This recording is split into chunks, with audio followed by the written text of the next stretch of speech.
Hello guys. അപ്പോൾ നമ്മൾ ഈ ഒരു വീഡിയോയിൽ നോക്കാൻ പോകുന്നത് നമ്മുടെ ചോക്ലേറ്റ് ഉണ്ടല്ലോ, ചോക്ലേറ്റ് എങ്ങനെയാണ് ഫാക്ടറികൾ നിർമ്മിക്കുന്നതാണ്. അതിനൊരു ഷോർട്ടായിട്ടുള്ള വീഡിയോ ആണ് നമ്മൾ ചെയ്യുന്നത്, ലോങ് ആയിട്ടുള്ള വീഡിയോ എന്നല്ല, കുറച്ച് മിനിറ്റുകൾ മാത്രമേ ഉള്ളൂ. അപ്പോൾ വീഡിയോ എന്തായാലും ഫുള്ളായിട്ട് എല്ലാവരും വാച്ച് ചെയ്യുക, ഇഷ്ടപ്പെട്ട ലൈക്ക് ഒക്കെ ചെയ്തേക്കുക. അപ്പോൾ നിങ്ങൾക്ക് എല്ലാവർക്കും അറിയുന്ന കാര്യം ചോക്ലേറ്റ് ഉണ്ടാകുന്ന കൊക്കോ കായിൽ നിന്നാണ്. അപ്പോൾ കൊക്കോ നമ്മുടെ നാട്ടിൽ എല്ലാ സ്ഥലത്തും മരങ്ങളൊക്കെ കാണാവുന്നതാണ്. അപ്പോൾ ഈ ഒരു കൊക്കോക്കായ് ഏകദേശം പഴുത്ത് വരുമ്പോൾ ഒരു മഞ്ഞ അതിൻ്റെ ഓറഞ്ച് കളറിലേക്ക് എത്തുന്നതായിരിക്കും. അപ്പോൾ ഈ പഴുത്ത കായ്കൾ കൊണ്ടാണ് ചോക്ലേറ്റ് നിർമ്മിക്കുന്നതെന്ന് നിങ്ങൾക്ക് അറിയാണ്ടാവും. ഈ ലോകത്തിലേക്ക് വേണ്ടിയിട്ടുള്ള 75% കൊക്കോയും പ്രൊഡ്യൂസ് ചെയ്യുന്നത് ആഫ്രിക്കൻ രാജ്യങ്ങളിൽ നിന്നാണ് ഗൈസ്. ചോക്ലേറ്റ് എന്ന പ്രോസസ്സിലേക്ക് കടക്കുന്നതിന് മുമ്പ് നമ്മൾ പഴുത്ത കൊക്കോ എല്ലാം പറിച്ച സ്ഥലത്ത് കൂട്ടിയിടേണ്ടതാണ് ഗൈസ്. കൊക്കോ പൊട്ടിച്ച് കഴിഞ്ഞാൽ അതിനുള്ളിൽ കാണുന്ന ഈ വെളുത്ത കുരു ഉണ്ടല്ലോ, അതാണ് ഇതിൻ്റെ പൽപ്പം എന്ന് പറയുന്നത്. അപ്പോൾ ഇതുകൊണ്ടാണ് ചോക്ലേറ്റുകൾ നിർമ്മിക്കുന്നത്. കൊക്കോയുടെ കുരുവിൻ്റെ പുറത്ത് കാണുന്ന ആ വെള്ള സാധനം കൊണ്ട് ചിലയിടങ്ങളിൽ വൈനും നിർമ്മിക്കുന്നതായി കേട്ടിട്ടുണ്ട് ഗൈസ്. അടുത്ത മെയിൻ പ്രോസസ്സ് എന്ന് പറയുന്നത് ഈ കൊക്കോക്കായുടെ കുരുകളെല്ലാം ഫെർമെൻറ്റേഷന് വെക്കുക എന്നാണ്. അപ്പം നമ്മുടെ നാട്ടിലെ ഫെർമെൻറ്റേഷൻ എന്നുകൊണ്ട് ഉദ്ദേശിക്കുന്നത് മാവ് പുളിക്കാൻ വെക്കുന്നതാണ് ഫെർമെൻറ്റേഷൻ എന്ന് നമ്മൾ പറയുന്നത്.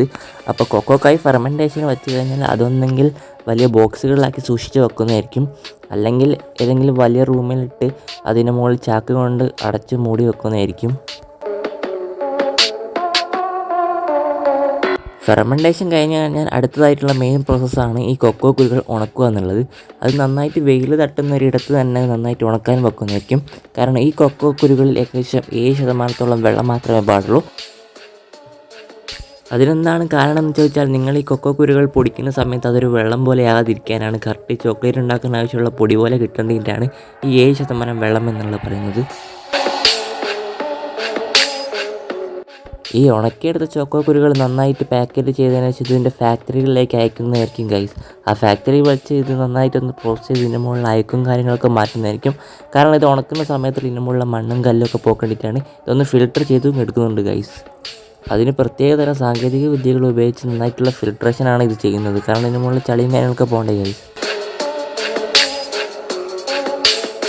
അടുത്തതായി നിങ്ങൾ ഈ കാണുന്ന വലിയ ബാരലിൽ കൂടെ കൊക്കോ കുരുകൾ നന്നായിട്ട് കടന്നു വന്ന് ദിവസം ചൂടാക്കി എടുക്കുന്നു. കാരണം ഈ ചൂടാക്കുക എന്തിനാണെന്ന് വെച്ചാൽ ആ കൊക്കോ കുരുവിൻ്റെ മുകളിലുള്ള ഒരു തോട് പോകേണ്ടിയിട്ടാണ്. കാരണം ആ തോട് കൊക്കോ ഉണ്ടാക്കേണ്ടിയിട്ടുള്ള ആവശ്യമല്ല ഗൈസ്, അതിനുള്ള കുരു മാത്രമാണ് നമുക്ക് ആവശ്യമായിട്ടുള്ളത്.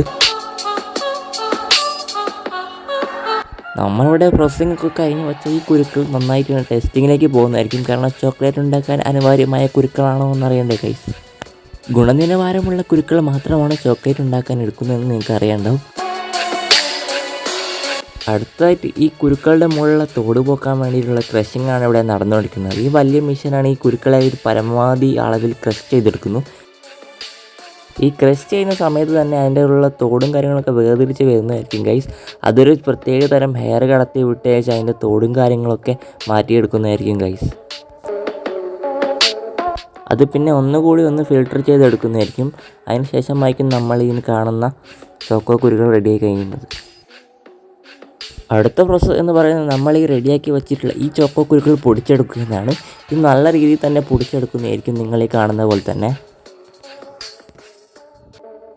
ഈ ചോക്കോ കുരുകൾക്ക് ഈ പൊടികൾക്കും ചേർക്കാൻ വേണ്ടിയിട്ടുള്ള പ്രത്യേകം കൂട്ടുകൾ അവിടെ ഉണ്ടാവും. കാരണം അതിൻ്റെ പേരുകൾ നമുക്കറിയില്ല ഗൈസ്.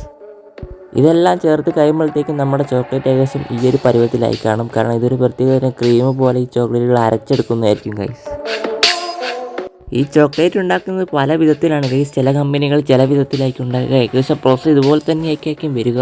എന്നാൽ ചില കമ്പനികൾ ചോക്ലേറ്റ് ഉണ്ടാക്കുന്ന സമയത്ത് പ്രത്യേക രീതികളൊക്കെ ഉപയോഗിക്കാറുണ്ട് ഗൈസ്. ഞാനിവിടെ വേറൊരു രീതിയാണ് നിങ്ങൾക്ക് കാണിച്ചു തന്നിരിക്കുന്നത്. അപ്പം നമ്മുടെ ചോക്ലേറ്റ് ഏകദേശം ഇവിടെ റെഡി ആയി കഴിഞ്ഞിട്ടുണ്ട്. അപ്പോൾ ഈ ചോക്ലേറ്റ് ഉൽപ്പന്നങ്ങൾ ഉണ്ടാക്കാൻ വേണ്ടി പോകുന്നതായിരിക്കും. അത് പല പ്രോസസ്സിലൂടെ പല മുട്ടായികളായിട്ടും ചോക്ലേറ്റ് ബാറുകളായിട്ടും ഒക്കെ നിർമ്മിച്ചെടുക്കുന്നത് നിങ്ങൾക്ക് കാണാവുന്നതായിരിക്കും ഗൈസ്. ആ ചോക്ലേറ്റിൻ്റെ ക്വാളിറ്റിയും കാര്യങ്ങളൊക്കെ ഉറപ്പ് വരുത്തുന്നതായിരിക്കും ഗൈസ്. അപ്പോൾ നമ്മുടെ ചോക്ലേറ്റ് ഇവിടെ റെഡി ആയിട്ടുണ്ട്. വീഡിയോ ഇഷ്ടപ്പെട്ട ലൈക്കും സബ്സ്ക്രൈബ് ചെയ്യാൻ ആരും മറക്കല്ലേ ഗൈസ്.